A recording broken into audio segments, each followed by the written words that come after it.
Tonight on Global National, an icy end to 2013. Parts of Winnipeg frozen solid. You expect cold, but you don't expect this happening. A plea from police. Do you really want to let impaired drivers know where we're at? Is social media crossing the line? Plus, from Sydney to New York. Happy New Year! To the biggest fireworks display in history. Global National with Donna Friesen.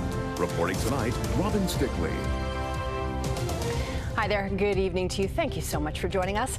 As we prepare to say goodbye to 2013, millions of Canadians are hoping the cold will leave with it. A blast of cold air blanketing the prairies intensified today. In Winnipeg, temperatures dipped to 37 below. It caused an icy mess in that city. And as Vashi Kapelis reports, the new year doesn't look much warmer. It's just what these Winnipeggers didn't need. Oh, it's hot. It's horrible, you know. A water main break in the middle of extreme cold, minus 51 with the wind chill. You expect cold, but you don't expect this happening. It's been a bad winter so far for Winnipeg. The average temperature this month was minus 20. According to CAA Manitoba, it's had 18,400 service calls in December, the busiest month since it started tracking the numbers in 2005. Saskatchewan isn't faring much better. Get away as far as you can. Yeah. Regina and Saskatoon are both hovering around minus 38. Temperatures both there and in Manitoba will likely stay frigid for the next few days. And overnight, the cold creeps east. Tomorrow, Ottawa will face temperatures of minus 30 with the wind chill. We're looking at extreme wind chill values about minus 45, minus 50 on that wind chill scale. So bitterly cold temperatures, and again, not just in one part of the country, but pretty much right across the country. Now that forecast does bring with it some good news. Here in Ottawa, the canal officially opened today, and it's the earliest that's happened since 2004. And that got a warm reception from these skaters. While I'm skating, I don't feel the cold. It's when you put them on and take them off, that's when you feel the cold. Not far away, organizers are hopeful temperatures don't deter the 20,000 people expected to come out to an outdoor New Year's Eve celebration downtown. It's Canada, it's January, well, going to be January. It's cold. I mean, come on out and enjoy yourself. And enjoy it if you can, because next year won't be much warmer. The overall trend, again, to being somewhat colder than normal does look like it's going to stay with us into 2014. Vashi Kapelis, Global News, Ottawa. As we prepare to usher in the new year, there's a new warning from police about celebrating safely.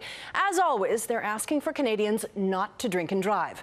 But this year, they're adding a new appeal for social media users to stop helping drunk drivers avoid police road checks. Francis Silvaggio explains. Check stops are as much a part of New Year's Eve as champagne and Auld Lang Syne. But police say a new tradition is threatening everybody's safety. Am I a big fan of tweeting our locations? No, I'm not. So I just want people to think about it before they actually do that. That's all. Police across the country are becoming increasingly concerned about Twitter pages like this one. While Calgary Check Stop says it doesn't promote drunk driving, it does say it wants to improve the odds for drivers just under the legal limit by providing specific check stop locations so they can avoid being stopped by police. Mad Canada says the tweets are nothing short of dangerous. The police do an incredible job trying to keep our roads safe, and when people tamper with that, they're jeopardizing my public safety and public safety of many other people in our community. The Twitter community seems to agree, many condemning the check stop tattletales. Please don't help drunks stay on the road. Don't be an idiot. Even an Alberta MLA joined the chorus, saying 78 people killed last year in alcohol-related collisions. Don't tweet check stop locations. Impaired driving is the #1 criminal cause of death. 4 people are killed every day, another 175 injured. It needs to change, and we can only do that as a community. Some people even think check stop tweeters should be charged for aiding drunk drivers. Police say that's not possible, but after years of asking Canadians to think before they drive, they're expanding their message to think before you tweet. I ask people, your loved ones are going to be out there and driving around in the cities and the rural roads and that type of thing. Do you really want to let impaired drivers know where we're at and take that chance? I certainly don't want my loved ones getting hurt and whatnot. Francis Silvangio, Global News, Calgary. There is sadness and anger in the Vancouver suburb of Surrey tonight. On Sunday, a 53-year-old mother of 3 was picking up her son from a hockey game when she was brutally attacked in the parking lot. Today, her family made the difficult decision to take her off life support. Shirley Engel reports. A heartbreaking decision leads to a tragic end to 2013 for a BC family. 53-year-old Julie Pascal was taken off life support in hospital this morning. The mother of 3 was viciously attacked Sunday night outside this Surrey Community Centre, where she was picking up her son from a hockey game. Fantastic, volunteer all the time. She's a timekeeper for one of our senior teams, and she's done a really, really good job. The motive, according to police, was robbery, random and unprovoked. Pascal becomes Surrey's 25th homicide of the year, a record.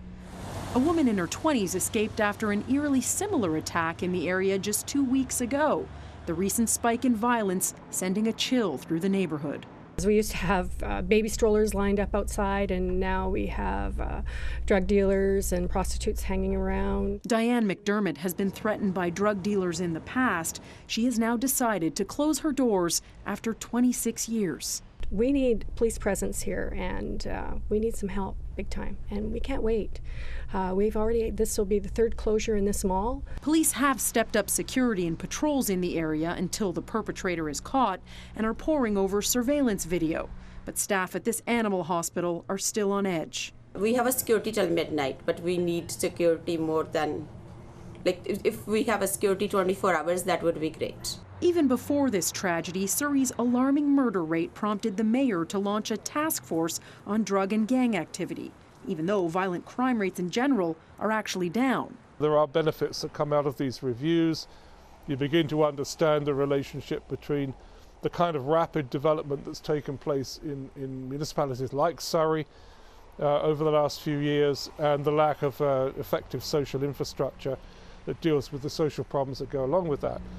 Meanwhile, residents are being warned to be extra vigilant, carry a cell phone, follow their instincts, and if confronted by a robber, hand over belongings and don't try to fight back.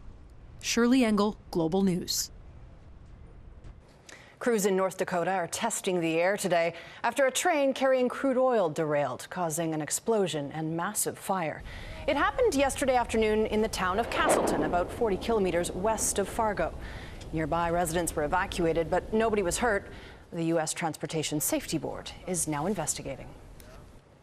Well, Canadians will follow suit in just a few hours, but millions around the world are already welcoming 2014. New Zealand is one of the first countries to ring in the new year, and in Dubai, the celebration was marked with one of the most elaborate fireworks displays in history.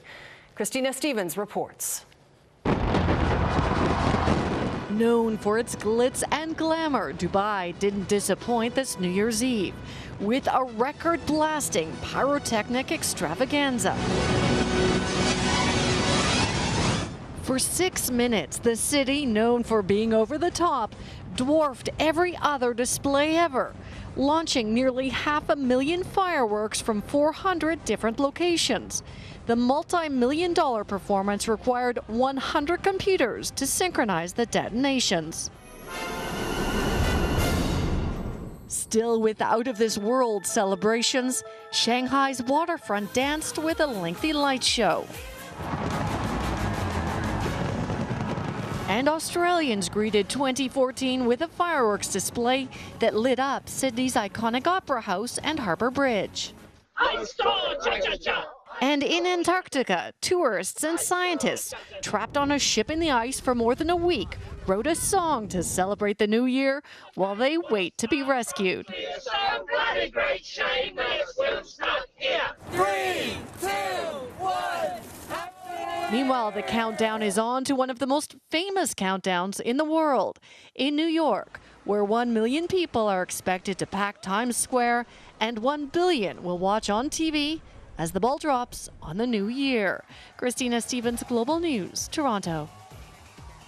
Our friends at ET Canada are gearing up for Canada's biggest New Year's Eve bash. The party gets started tonight at 10 o'clock in beautiful Niagara Falls. For more on what to expect, let's join ET Canada's, chilly-looking Rick Campanelli. Hi, Rick. Very, very, very cold, Robin. You guys are pretty warm, though, back here, right? No. We're huddling together, so we're keeping warm. This is a beautiful spot, Queen Victoria Park in Niagara Falls. We're like feet away from the world-famous falls right there. How beautiful is this? It's going to get even more beautiful as we approach midnight. We have some amazing performers tonight, Robin.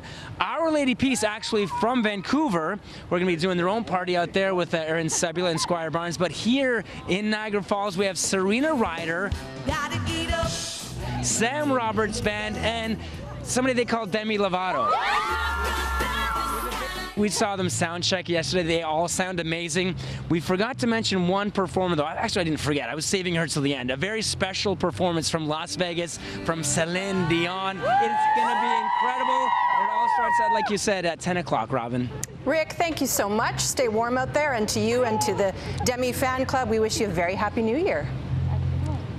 Thank you. Happy New Year. Robin says keep warm, okay, everyone? Bye, Robin. Thanks, Rick. Happy New Year. You can ring in the new year with Rick and the rest of the ET Canada team right here on Global. Coverage begins at 10 o'clock tonight, 11 o'clock Atlantic. And you can also watch it all unfold online. Just go to globalnews.ca. Still to come, new hope for Michael Schumacher. The Formula One champion is improving, but doctors still can't predict his recovery. Also ahead, a U.S. court rules on what's next for a California teen left brain dead after tonsil surgery.